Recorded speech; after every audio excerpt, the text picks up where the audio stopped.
In search of a financial opportunity to pay off student loans, a young Black American woman moves to South Korea to work. As the author, Bootsy W. recalls culture shock and fun adventures in a country far from home, she's also faced with anti-Black racism and featureism, quickly learning that white supremacy is practiced not only by whites, but by those that are categorized as people of color. Based on her 10 years of living abroad, the book Ago Igo compares and contrasts Korea versus the United States on subjects such as code, communal living, racism, effective protests, global alliances, warrior class, music, political correctness, health, aging, money, and the coronavirus. This blunt memoir is uncomfortable, humorous, and educational. Help fight propaganda and mainstream agendas by picking up a copy of Ago Igo on Amazon.com.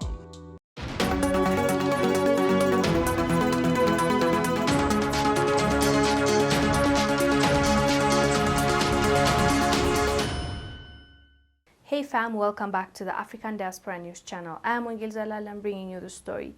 Today's story is about a video that went up online just recently. This Chinese man handcuffed an African woman to like a stair. It looked like where the stair starts. I first want you to watch it before I say anything. Watch it, we'll come back and discuss. The bother is now you infringing the South African people's rights. Huh? Who do you think you are? Who do you think you are? Coming to South Africa and tie people like this? Do you even have a permit to be here? I'm tired. I'm tired. We are not living. This is not okay. This is not okay. Nonsense. That is disturbing, to say the least. Disturbing. First off, before I get into anything, I want to appreciate our brother that stood up and said what he needed to say. Thank you. We appreciate that. With that being said, we have brothers that don't stand up for our women the same way this brother stood up. So the way that our women, African women, can be respected is if our men get up, stand up for us, and fight for us. Thank you so much, brother, as I said, for doing that for that woman. But have you noticed there were other men around too?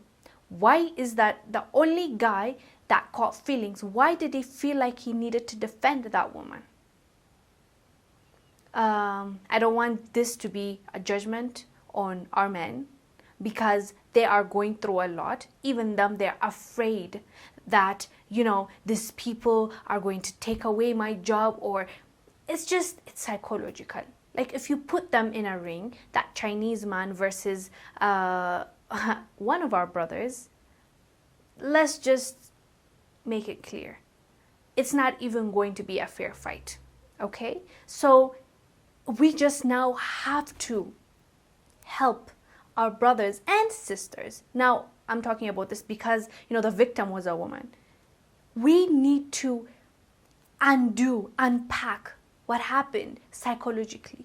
If we can do that, I am telling you, nothing can stop us. So everybody that is fearing that the white man, you know, this white superiority complex, or, you know, the inferiority that you can sense in some people because of the things that they were told, the things that they have seen, because of, you know, colonialism, because of the movies that they see, we have to work together to save them from that chain. That's a real chain. Even though we don't see it, even though it's not visible, it's a real chain that we need to come out of. We need to break free.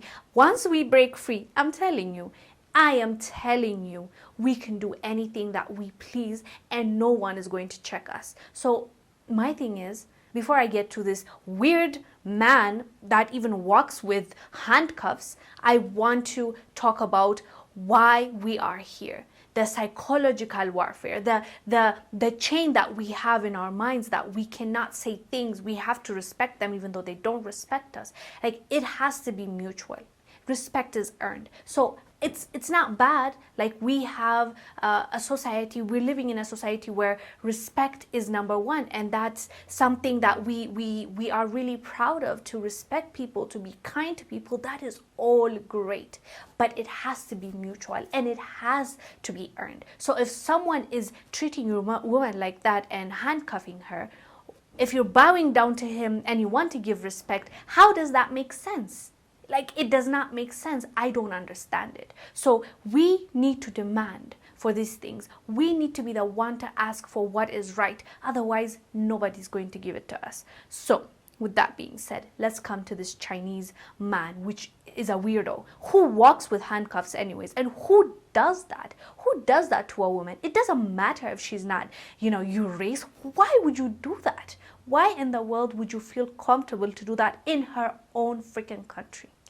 I would love to see something happen to this Chinese man. I would like for him to be taken to court in that country, not in China, in that country. I don't even want him to be deported. I want him to be in jail.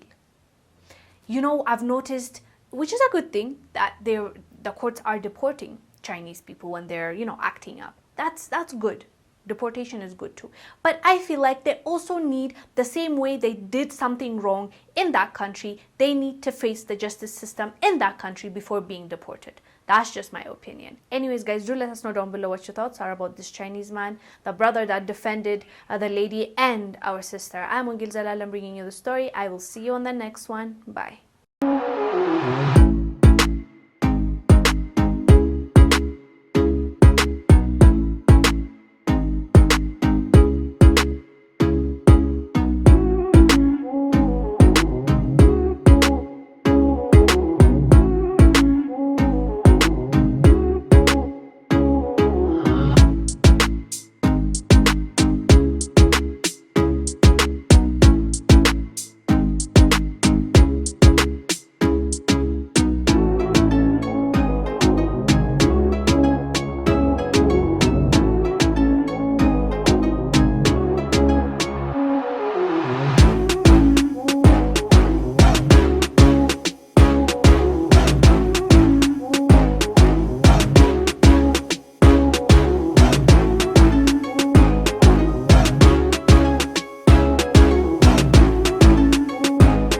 Thank you for watching. Make sure to subscribe to our YouTube channel and download the African Diaspora News Channel app, now available on Google Play and the Apple App Store.